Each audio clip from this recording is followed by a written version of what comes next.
I stood in my new kitchen in Portland, Oregon, gripping a dented metal camp mug I'd carried since my days at University of Montana. The kind of mug that fit my hand like a secret handshake. Sunlight streamed through the half-uncovered windows, spilling over pine cabinets and wide plank floors, making the house feel awake, like it was stretching and yawning beside me. For the first time in a decade, there were no housemates dropping pans at dawn, no fridge humming with mystery takeout, just silence, just me. I breathed in the weight of a dream I'd built dollar by dollar for 14 years.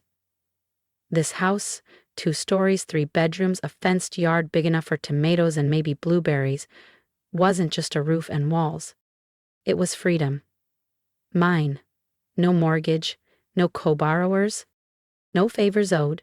I'd worked for every square foot. Then my phone buzzed, slicing through the calm. A text from my father at 7:52, IEMM. We need to discuss the house. Call me soon. I thought maybe he wanted to drop by, see my first real place, toast the milestone. Instead, he and my mom told me they wanted me to sign it over to my brother Lucas.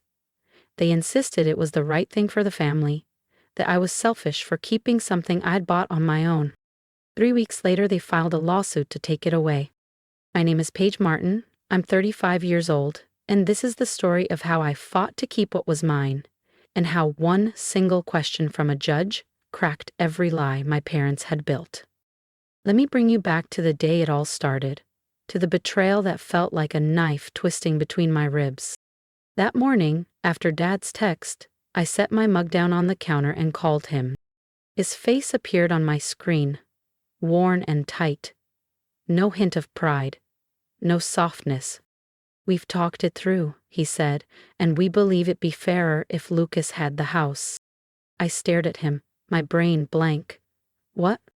He's buried in loans. You're stable, Paige. You could easily buy another place. The weight settled on my chest like wet concrete. Dad continued, voice steely. It's time you gave back to the family. I said nothing, just listened to his measured breaths, knowing a battle had begun. Then my mom, Janice, appeared beside him. Her hair still twisted up in a towel, robe cinched at the waist. My mom spoke with a softness that felt rehearsed. Paige, we gave you everything we could. Her voice was gentle but firm, like a parent explaining bedtime rules to a child. And now we're just asking you to do the same for your brother. My throat went tight. You didn't give me this house, I said. No, she confessed quietly, but we raised you. You wouldn't be where you are without us. Her words were smooth and measured, not cruel, but hollow, like someone scooping out my insides with a metal spoon. Then she said it. You're being selfish. That word, selfish, burned more than the rest, as though keeping what I'd earned was some shameful betrayal. My dad leaned closer to the camera, his jaw stiff. You have a moral obligation to this family. I didn't scream. I didn't defend myself. I hung up. Not because I was angry, but because I knew if I stayed on that call, I might lose the small part of me still sure I deserved what I'd worked for. Lucas, my brother, 2 years younger than me, was always the one who needed saving. He had a degree in music production, no steady job, but thousands of TikTok followers for his lo-fi beats and cozy aesthetic videos. He still lived at home, waiting for life to rearrange itself around his needs. And somehow, it always did. Missed rent? My parents paid it. Panicked during finals? They flew him to Sedona for mental clarity. When he totaled the family's Subaru at 17, they bought him a replacement. I rode city buses until I was 23. At 16, I delivered sandwiches, rang up groceries, cleaned theaters, sorted mail at a postal annex. Whatever kept the lights on. By 18, I was on my own. I skipped prom to save for a 1999 Toyota Corolla with mismatched doors. I lived in studios that smelt like pine sol and despair. Went to community college, night classes, learned coding, then boot camps, then certificate after certificate. It wasn't magic, it was relentless work. Meanwhile, Lucas was in Iceland, finding inspiration. His tuition, travel, even the clothes for his video shoots, all funded by my parents. When I emailed mom my freshman year, begging for $120.00 for a database textbook, she wrote back that same night. We're focusing our financial help on Lucas right now. Hope you understand. I did. I stopped asking. But even then, I never imagined they'd try to take my house, the one thing I'd built alone, because Lucas needed a fresh start. A week after that call, a courier knocked on my Portland doorstep with legal papers. My parents, Greg and Janice Martin, were suing me, claiming I owed the family a debt I'd never agreed to repay. They were demanding I transfer my house to Lucas. On top of that, I was supposed to take over his student loan payments and pay $289,300.00 for emotional damages. Apparently, that's the price tag for raising me. I sat cross-legged on my bare living room floor. No art on the walls, no shelves up yet. The silence pressed in, thick as fog. Suddenly the house didn't feel like mine anymore. It felt like a crime scene. My parents claimed I owed them because I'd never have become successful without their early investment. Like my entire life was a stock they'd bought low and now wanted to cash out. Like love came with a ledger. But that's not how it went. I'd been working since 16. Counting coins for bus fare, living off tips and boxed mac and cheese. Whenever I'd asked for help, tuition money, rent, a co-signer, it was the same script. We're focusing our support on Lucas right now. So I learned how to vanish into the background, to be the dependable one, the quiet one. The higher I climbed, the more invisible I became. And now they were suing me because I dared to build something they couldn't claim as theirs. The day after the courier dropped off the papers, Lucas posted a TikTok, a sunlit kitchen with butcher block counters, brass poles, dried herbs hanging above the sink. The caption read, "I can't wait to make this place my home. So grateful to my family for fighting for what's right." Number 6 wasn't even my kitchen, just a photo from Pinterest. But the comments rolled in. "You deserve it, man. Real kings get castles." Lucas knew I'd poured $77,000.00 of my savings into the down payment, knew I'd worked 18-hour days, fueled by coffee and stubbornness, to buy this place. But to him, my house wasn't mine. It was already his. Or maybe my independence was a threat because it hadn't been handed to me. Lucas wasn't cruel. He could be sweet, thoughtful, sending goofy voice notes, calling for advice about music software or landlords. But he lived in another version of our family story. In his version, he was the overlooked dreamer, the good son, just unlucky. My parents fed that story like scripture. "He's had a hard time," my mom once said, when Lucas came back early from Iceland because the hostel had weird vibes. Meanwhile, I was being audited by the IRS for a self-employment filing mistake. I handled it quietly, like always.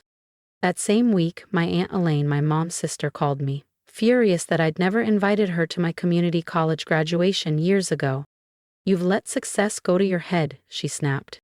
I didn't tell her the truth, that I hadn't invited anyone, that I hadn't even walked the stage because I was working a double shift at the time.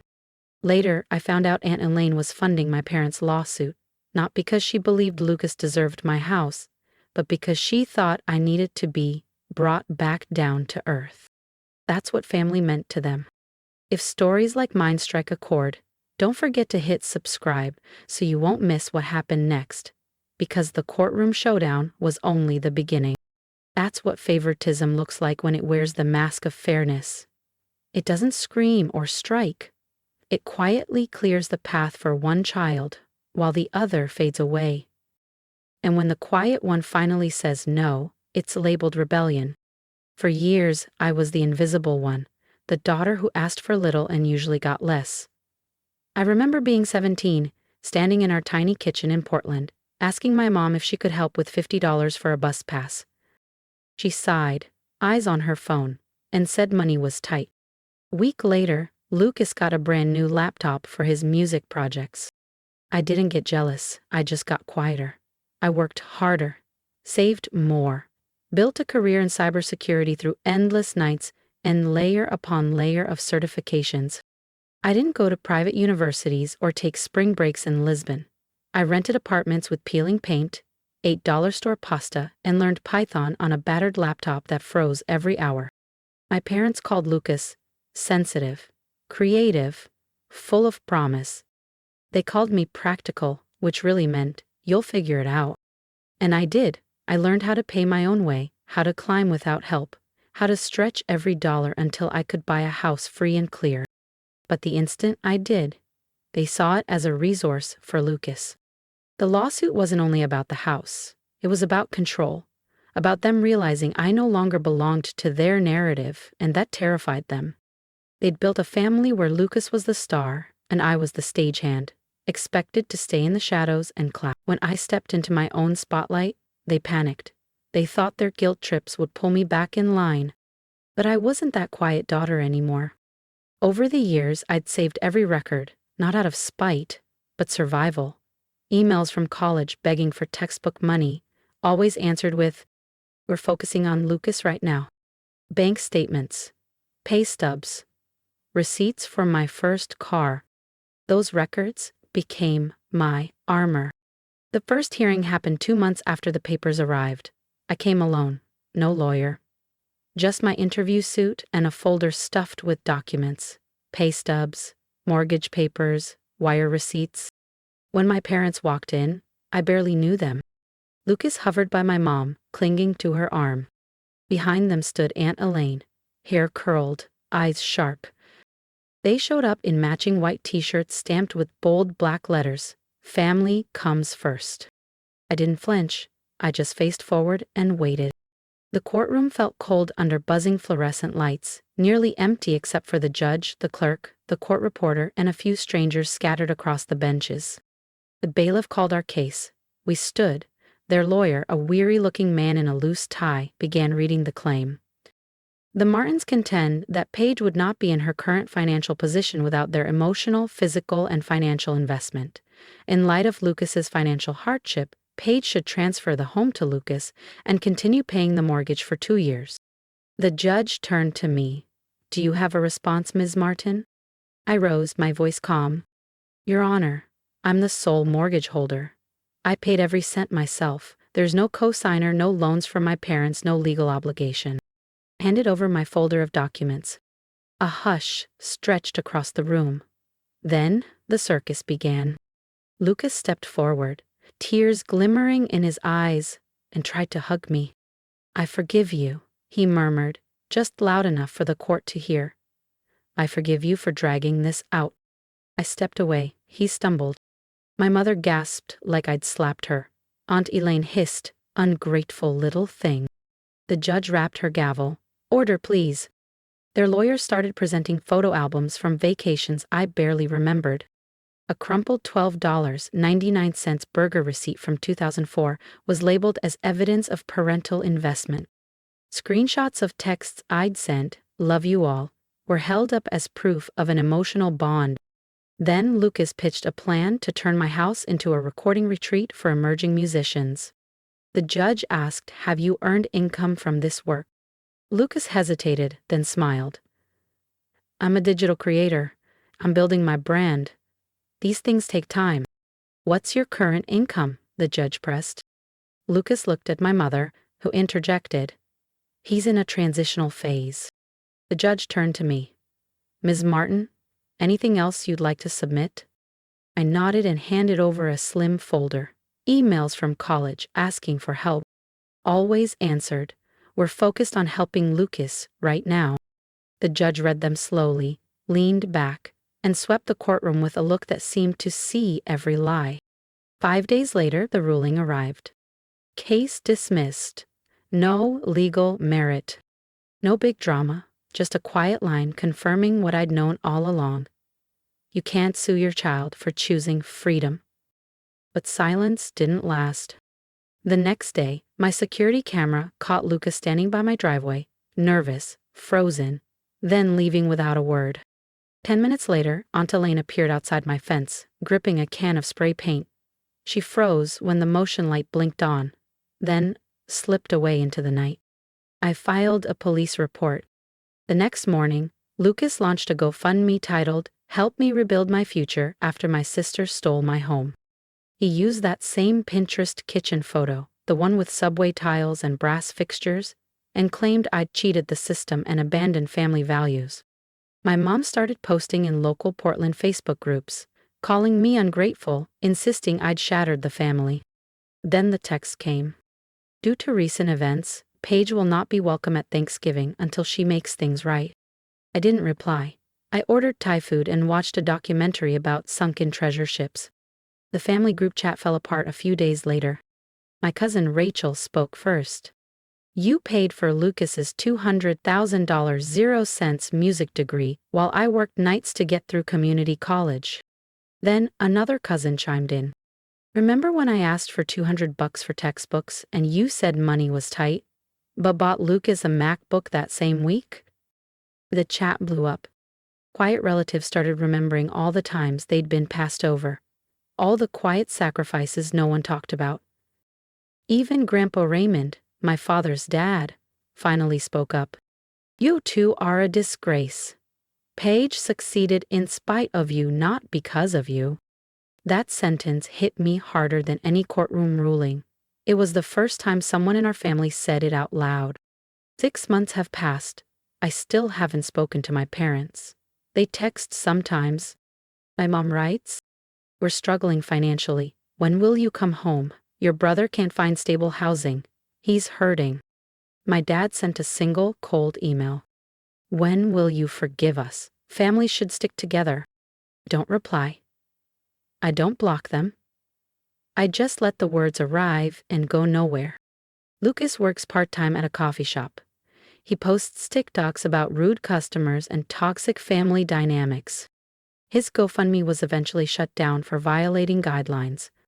Aunt Elaine received a formal warning at her job for using her company email to harass me. The house feels quiet now, but safe. Luna, my German Shepherd mix, sleeps by my feet. I adopted her 2 months ago. She's got a floppy ear and a faint scar near her paw, like she's been through her own battle. We understand each other just fine. Grandpa Raymond comes by every Sunday, bringing groceries and tools for my garage. He'd tried to see me for years, but my parents always had excuses. Too busy, too tired. Now we sit together, eating simple meals and talking about weather, squeaky doors, and other topics that require no performance. Last week, he showed me a picture from my community college graduation. I hadn't invited anyone, but there he was in the back, hands tucked in his pockets, watching from behind a chain-link fence. "I never missed you," he said quietly. "I just wasn't allowed close." Then he looked me in the eyes and added, "I'm proud of you, Paige. You didn't let them take what wasn't theirs." I didn't cry. I just nodded, poured him more coffee, and watched the sun slide low across my backyard. Sometimes, I feel the urge to explain, to write one long message, listing every unpaid favor, every quiet ache, every moment I held my tongue. But then Luna curls up near the door, and soft light spills across the floorboards. And I remember, I don't owe anyone an explanation for surviving well. The deed stays locked in a drawer by the window. It's not just a house. It's proof I got out, stayed out, and didn't come back to beg for love. I came back so they'd finally have to stop lying. If this story resonated with you, hit subscribe so you won't miss what comes next. Share this with someone who might need the reminder that they're allowed to stand their ground.